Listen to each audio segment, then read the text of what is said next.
Harry Connick Jr. is a regular Renaissance man. The New Orleans native has been making music since early childhood. He's taken his talents to the big screen and all the way to the lights of Broadway, landing Tony nominations for performing in The Pajama Game and for creating the score for Thou Shalt Not. Now, he's back on Broadway with Harry Connick Jr., a celebration of Cole Porter. Hear about his When Harry Met Sally breakout, his future Great White Way plans, and more on this week's Show People.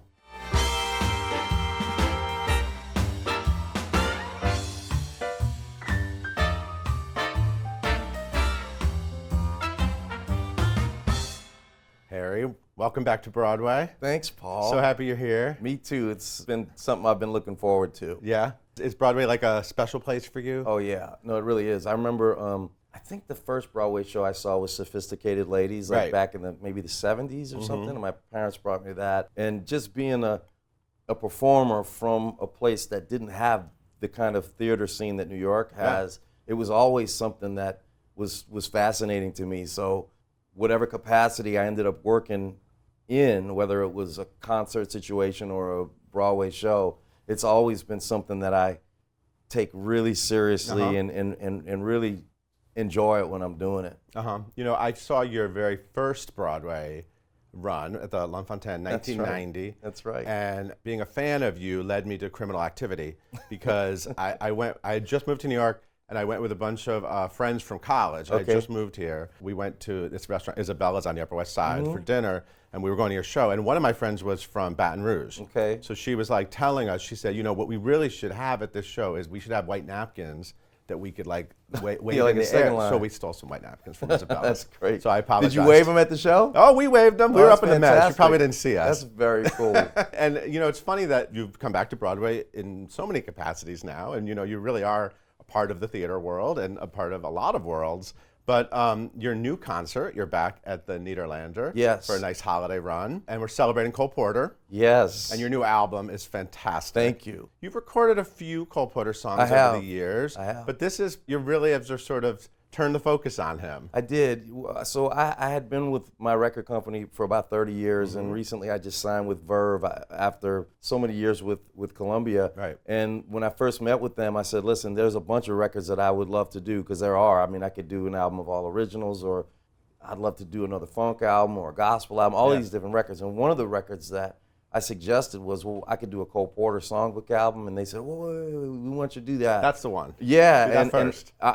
So I did. I picked my favorite tunes and went in the studio and recorded them, and then wrote a show to coincide with the music on the record. But that's a sort of a theatrical journey through these songs. Okay, 13 songs. Picking 13 Cole Porter songs. That's impossible. What a task. Yeah, it really is. And I know that you chose them and you arranged them, and you're doing a lot of things with this project, actually, right? That's right. You got the orchestra together, you conducted them. Yeah, you're directing your show. That's right. You do it all. I do the things that I really love to do, and arranging and orchestrating are two things that are really important to me. So for the last 30 years, I've arranged and orchestrated all my albums, and this is the first time I'm directing anything on Broadway. But it's all very comfortable because I'm pretty precise as to the vision of the show, and it's been an incredible process. Is it difficult to direct Harry Connick Jr.? Is that guy a pain He's in a the jerk, butt? man.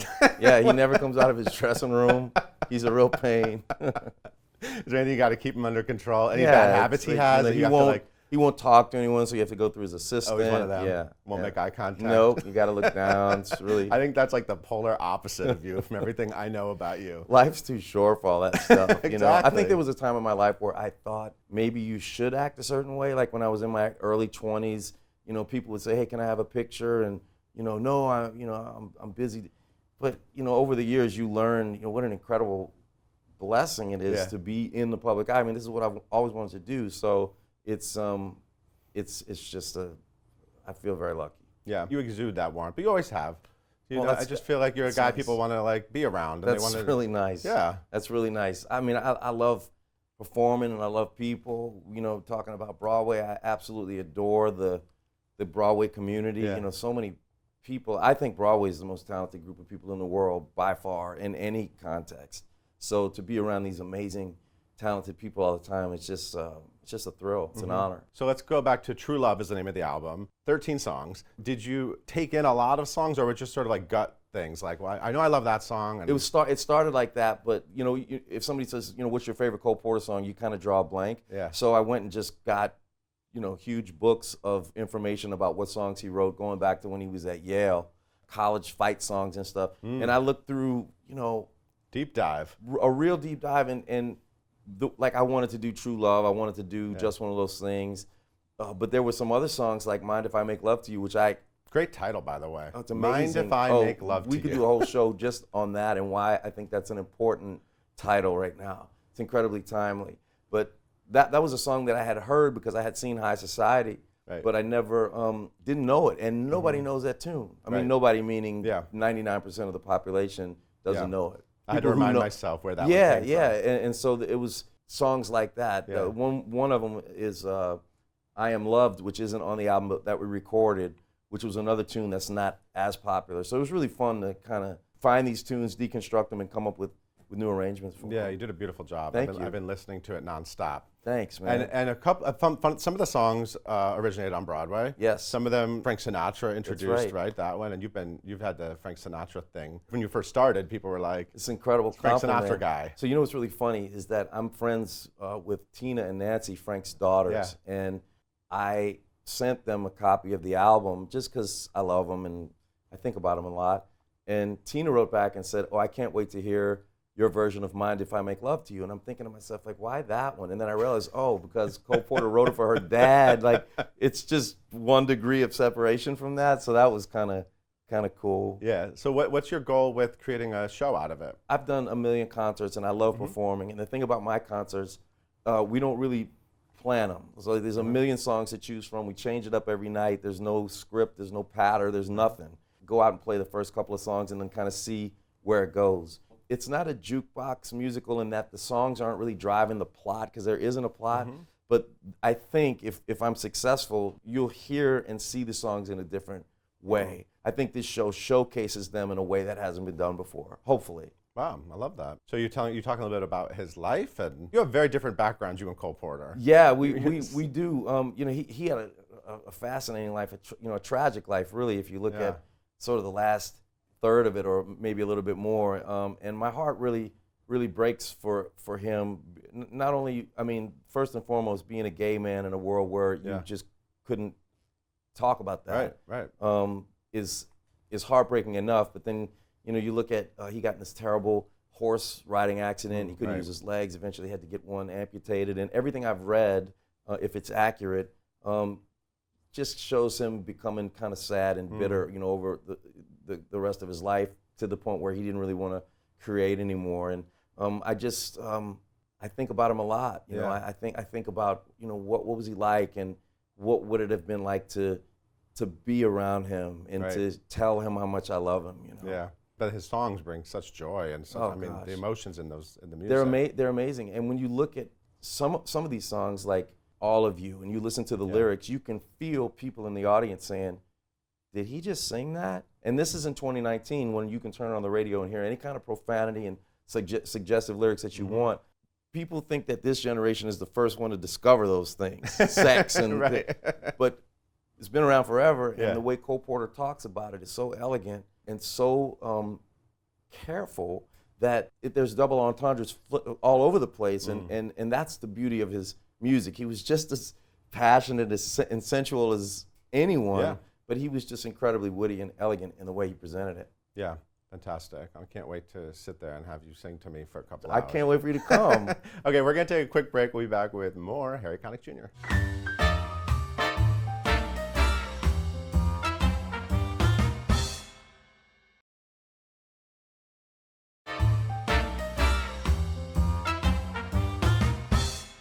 We are back with Mr. Harry Connick Jr. at the Nederlander, through December 29th? That's correct. Cool. The holidays on Broadway. I know, couldn't be cooler. Like, being in New York at this time of year is just the best. Yeah, it's a great theater too. It's intimate. I love it. It's beautiful. I don't know if you know this, but James Nederlander presented me at that Lunfontaine show. So now Jimmy, you know, who's a dear friend. Oh, wow. It's just, we have a lot of history with the Nederlanders, and they're amazing. When I went and told Jimmy about this show, I said, look, I want to do this show that I've written. I want to direct it about Cole Porter. I mean, I couldn't even finish the sentence. He says, I'm in. It's just an incredible luxury to have a guy like that on your side. Yeah, so, I think that's how audiences feel too. They're like, I'm in. Harry Connick, Broadway, Cole Porter, I'm in. That's awesome. I'm there. You've talked a lot about your childhood in New Orleans. It sounds like such a fascinating childhood. It almost seems like it would be like a great TV show. Yeah, looking back, it kind of was. Yeah. At the time, it just was normal. But my father was the district attorney of New Orleans. My mother was a judge. My sister, who's this full bird colonel in the Army, is a psychiatrist and an internist. And I was just this lover of music. And we lived in a town where you could drive 10 minutes and go hear some of the great jazz musicians of all time playing at 2 o'clock in the afternoon. You know, so being around things like Mardi Gras and all of that jazz seemed like what every kid did on the weekends. You know, but I realize now how fortunate I was. Because your dad was sort of out at night on the streets, right, working on fixing the city. You were able to be at night in the clubs, so it wasn't that weird as a young kid. Yeah, so that particular story, there was, I think, if I'm not misrepresenting it, there was a big heroin ring going in the French Quarter. And my dad, being the DA, was down there, and I was 14, and I was playing at a club called the Famous Door. And I remember, because I knew all of his investigators and the police officers and stuff, because that's the people I grew up around. So I remember them kind of seeing them out, you know, as I was playing, I could see him out on the street. My dad wasn't there every night, but I remember him. Like, he used to come and pick me up at 3 o'clock in the morning. It sounds kind of crazy, but, you know, looking back, it was just the way it was. Just life. That's right. And you were in the clubs even younger, and I just feel like you must have seen so much humanity at such an early age and sort of seen, you know, adults in very adult situations. Right. And I just wonder, like, what kind of effect that has on you. Huge, because I spent my time around people who were more experienced and people who I could learn from. Yeah. And there was so much diversity, not only people's skin color, but their sexuality, their religion. I saw everything. And it wasn't until I moved out of New Orleans that I realized that, oh, wait a minute, you know, people aren't as colorblind as we are down there. Not to say that, for example, racism doesn't exist in New Orleans, because it does, and it's horrible. But the way I grew up as an artist was to love everyone. My mother and father we loved and respected everyone. And I'm so thankful for that, because it did have a profound impact on me. And you became sort of a piano virtuoso. Well, that's word gets thrown around a lot, but you know, I love playing, and like I played classical music, so you know, I was performing with the symphony when I was a kid, like 10 or whatever. I was making albums as... Yeah, you have an album when you were 11. I had one when I was 9, one when I was 11. Wow. Yeah, wow. And there's another crazy story, because when you go into the studio, and I'm not talking like some local guys getting together to make an album. I'm talking about people that, you know, were around when this music was invented. Right. Incredible jazz musicians. And I was 9 years old, and it was like, okay, let's play this song, and they were incredibly helpful to me. And that's just... You know, we didn't have the internet or anything like that. Yeah. So, I mean, this was hanging out with these men and women and learning from them, which was an amazing opportunity. Right. You lost your mom when you were like 13. 13, That's Anita, right? And I know you dedicated a few of your early albums to I her. dedicate all of them go to her. All the albums. How do you think that sort of changed your teen years? I just wonder, like, what that... Well, I think one of the obvious... I'm not a therapist, but one of the obvious things that it did was it made me realize how much a brilliant woman in my life was missed. And it made me sort of hyper aware of women and why I needed to be around them, to learn from them, to try to understand them. And I don't think it's any coincidence that, you know, I ended up marrying my best friend, my hero. We've been together 30 years. We have 3 daughters. Yeah. My manager is an incredible Harvard-educated lawyer she's from Jamaica. I think about these incredible women in my life. And not that I was consciously going out to fill this void, but I think, you know, when you lose your mom at 13, you see the world in a different way, and I needed to heal. And I think I was probably hypersensitive to the fact that I needed these incredible women in my life. Right, wow. But she got to see sort of the path you were on. Oh, she knew it. She was trying to get me piano lessons when I was 3, 4 years old. Wow. Nobody would teach me then. But, oh yeah, man, she was all over it. Like, she was from New York City, Jewish woman from New York. She wanted her son follow his passion, just like my sister, and did everything she could to facilitate that. Like when UB Blake came to town, I got a chance to play with him, or Buddy Rich, or George Shearing, or whoever was there. I mean, I look back at how dedicated both my parents were to me and my sister, and it was another great opportunity. And then you moved to New York when you were like 18. 18. Is that partly, did your mom sort of, do you think that you No, got no, it in you I wanted, so my mother's brother lived in New York City, my Uncle Joe. Ever since I started coming up here when I was a little kid, I really wanted to be here. And when I started to understand what New York was and the kind of jazz scene they had here, I wanted to move to New York, when I was 14. My dad says, you got to wait, go to a semester of college, which was like pulling teeth because I just wanted to get out. Right. As soon as I finished, January the 1st, 1986, I moved to New York. I lived at the Jewish Y up on 92nd Street. How was that? It was awesome. Yeah. I mean, I couldn't believe it. I was living in New York, and I tried every day to get a record deal and would go up and down the avenues looking for places with pianos, the Empire Diner or a church here or whatever, and you get $10, $20, and I was the happiest guy in the world. You played the Empire Diner. You would literally every play piano Saturday night, 10 to 3, right by the bathroom. You should do a return engagement at the Empire That'd Diner. be awesome. Pack it in. I loved it because they would give me free food. I mean, when you have no money and they give you like a milkshake and a cheeseburger, it was I couldn't believe it. I was in New York City, I was making a way for myself. And that was just, I still get chills. I get chills now. I saw my face on the marquee of the Nederlander, and it's like, I FaceTime my dad, like, Dad, look at it. I mean, I don't take that stuff lightly. Yeah. I first found you because of When Harry Met Sally. The movie was incredible, and it was sort of like right at a time where I was looking for a very romantic kind of New York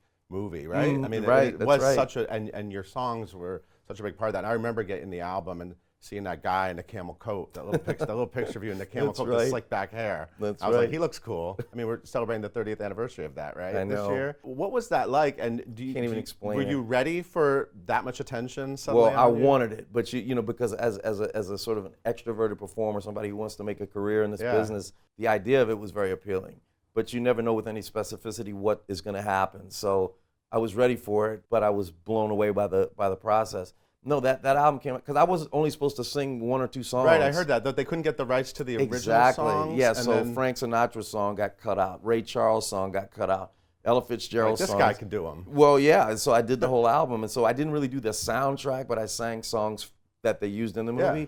And I went from selling, 10, 20,000 albums, which was a big deal for me, to millions of albums. And winning a Grammy. Everything, right? I think so, yeah. I think so, yeah. And that was like, really, really changed my life. Yeah. It's suddenly like people recognized you. And you're walking down the street in another country and people say, oh, are you the singer? I'm like, wow, man, this is... And you were young. Yeah, I was 21. You kept your head on straight. Well, I tried to, my family doesn't really play that. So, it's, I always think, what my dad do, what my mom do. And if you start acting, they'll call you on it. They'll say, like, I saw you on TV. That was inappropriate, or, what do you... Still? Oh, my dad still... It's not like that's like something he enjoys doing, but if I do something, he'll say, son, here's what I liked about it, but I also think you need to think about this, this, and this, and he's invariably right. I mean, he's 92 years old, 93 years old, and I have a lot to learn. So, yeah, they'll call you on it. Yeah, that's amazing. And, of course, and actually Marc Shaiman, Broadway's Marc Shaiman, he came up with that big sound. I mean, when Harry Met he did all Sally the album was sort of a big sound explosion. Oh, yeah, with the that's orchestra. right. I had never played with a big band, or people think like I came out of the womb with a big band. Yeah. That was the first time. Well, I had done it a little bit, but that was the first time that I really came out. Yeah. So when I went on tour, I had to put a big band together, and that's when I started writing because I needed charts. I only had a few of them from the album, and I had 2-3 hours to fill up on stage. So I started writing all my own stuff. And I feel like Broadway, if you think of Broadway as a person, I'm thinking of it as a person, they looked at that guy and they went, that guy looks interesting to us. He sings the songs we like. So it's like, first he does a concert on Broadway, then let's get him to write a show. Let's get him to be in a show. You know what I mean? It was just sort of a very clear path. It felt right, when I did work with Stroh for Thou Shalt Not. Like I remember when she called me, it just felt like, oh my gosh, I really want to do this. And I continue to want to do more, and hopefully I will. And then I remember when the Pajama Game came up, I would sit in audiences at Broadway shows and think, as terrific as that performer is, I would love to do that. I have my own philosophy about how that would work, and I've had the chance to do that, and I love that too. Yeah. Okay, we're going to talk more about Harry and Broadway after this break. We'll be right back.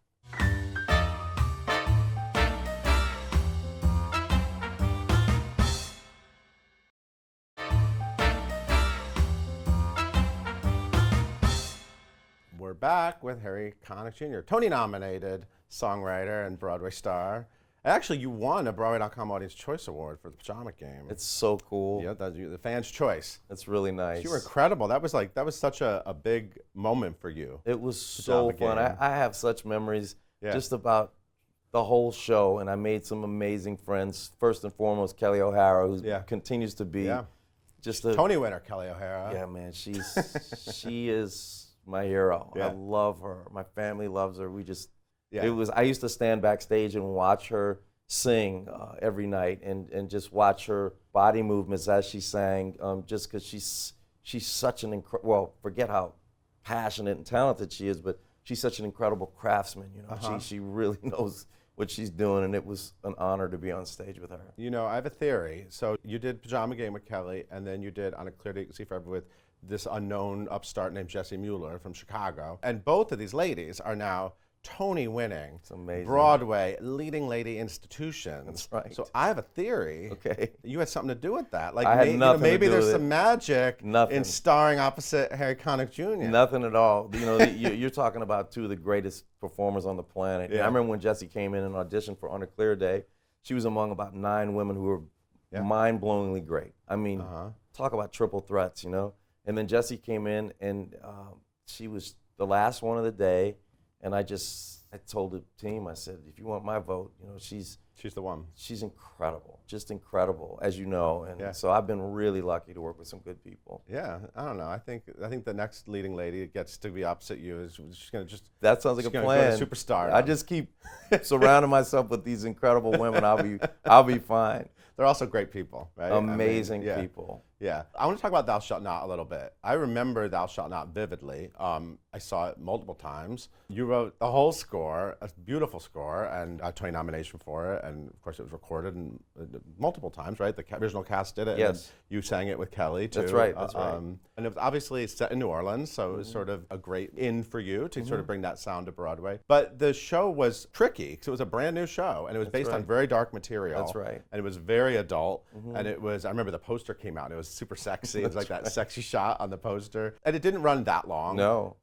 How do you look back on that experience, and what was it like for you, sort of entering Broadway with that? I was a different time in my life when you know, before I had gained some of the experience that I have now. So I was a little bit more hot-headed. I wanted to be in it. Stroh wouldn't let me be in it. Oh, that's interesting, because I remember the whole time we were like, why isn't Harry Connick I really in this? wanted to, and she wouldn't let me. And I respect her. I love her to death, and so you know, I was happy to acquiesce to that. But one of the things I learned was I was trying to write songs that were standalone songs, selfishly, that I could sing. You know, it was very hard for me to write a song that was so plot specific that I couldn't do it outside of the show.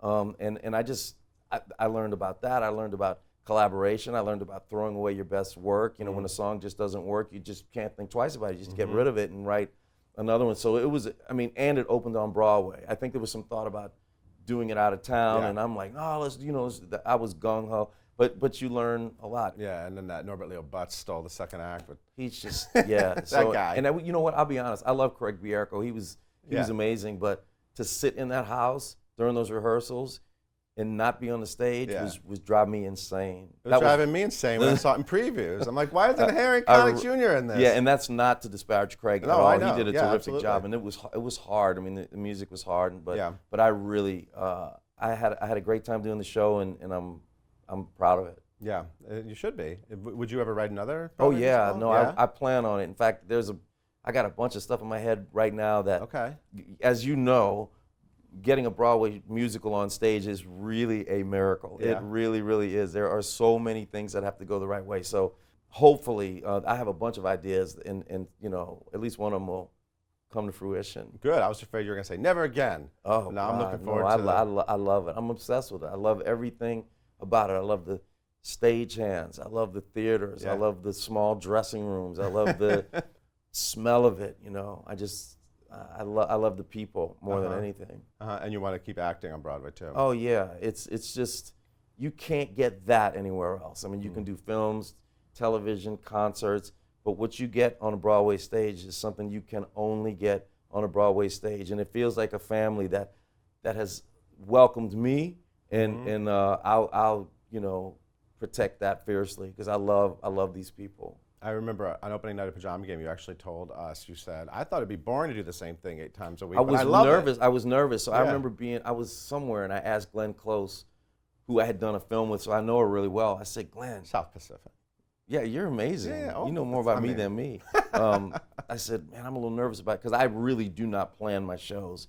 I said, what do you do, like 8 times a week, the same show? She goes, it is not the same show 8 times a week. And I didn't know what that meant until I did it. I'm like, wow. And one of the cool things is not letting the characters become a caricature as a result of familiarity. Things like that, like, still remaining within the boundaries. And when you can find ways to bend those boundaries, it's like walking a tightrope every night. It's the same tightrope, but it's still a tightrope. So you still have to get to the other side. And I was completely misinformed about what I thought it was. And it turns out to be, it's nothing like it. It's amazing. Do you ever just look at what you've done in 30 plus years and just go, wow? Look at, and we didn't even talk about all the amazing film work you've done. Thanks. Hosting a talk show. And so many albums that I could literally just spend a week listening to you. Thanks. It's been quite a career. It's been an unbelievable, it's just a blessing, man. I've worked really, really, really hard. Yeah. You had mentioned the talk show. Like, people in this business said, is it a grind to do the talk show? And I'm like, well, every note you hear that band play, I've orchestrated. I watched every movie. I read every book. I went to every Broadway opening, every single one. You know how much time that takes? It takes a lot of time. And when I got out there, I knew those people so well, just like you know me, that you feel like you're honoring the guest. Yeah. And I never said to myself, I got to do this again. Seriously, are you crazy?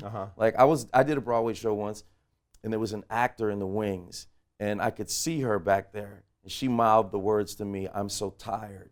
And I got chills all over my body, and what I wanted to say was, go home, dude. Like, do you know how hard it is to get here? There's 1,000 people who would take both of our places right now. So no. It is never a grind. 8 shows a week, bring it on. And these people are paying. Yeah. They have a choice on how to spend their money, especially around the holidays. To me, these Broadway tickets are not cheap. Right. Every single person in that theater needs to get a show that I think is the best show that I ever did. Every single night. Not different on a Wednesday matinee. Every time. It's got to be that. And for me, when you live that way, right now, nothing matters to me except talking to Paul. That's it. I got to go to rehearsals for my show. All I care about is talking to you. And for me, when you roll like that, your life just becomes so much easier and more fulfilling. That's what works for me anyway. That's why people love you, Harry. Oh, thanks. You're That's really sweet. You can tell that you love what you do. I think you love it. I think audiences have always seen that about you. That's awesome. Like, what keeps you going to the next thing? Is it just always sort of like whatever comes your way, and what yeah, gets it's a you little excited? bit of that. What's the next? I don't know specifically what the next stuff is, but I really have to credit it to my family, to my wife and my daughters, because they love me so much, and I love them so much that people use the expression, "Oh, my family keeps me grounded." It's really the antithesis of that. That's really all that matters, and it's allowed me to become infinitely more creative. I feel like I can go farther out into the artistic stratosphere. I can do things. Anything, So in terms of the specifics of what I want to do, I'd love to write another Broadway show. I'd love to be in another Broadway show. A year ago, I couldn't have told you I was going to be writing and directing a show on Cole Porter, but here we are. So as long as I'm going to try to take really good care of myself, I'm going to focus on the things that really, really matter, like my family. And then if I'm lucky, I'll have some more opportunities to do stuff, and it's probably going to be a surprise. Awesome. I love surprises. Me too. Come back here. I'd love again. to. I would love to see Anytime. It's so fun. Fantastic. Hey, Harry Connick Jr., a celebration of Cole Porter. It's at the Nederlander Theater through December 29th. I can't wait to see it. You all should go see it too. Thank you. Thank you, Harry. Have a great holiday. Thanks, and Paul. I'll see you at the Nederlander Theater. See you then. Thank you for watching. We'll see you next time.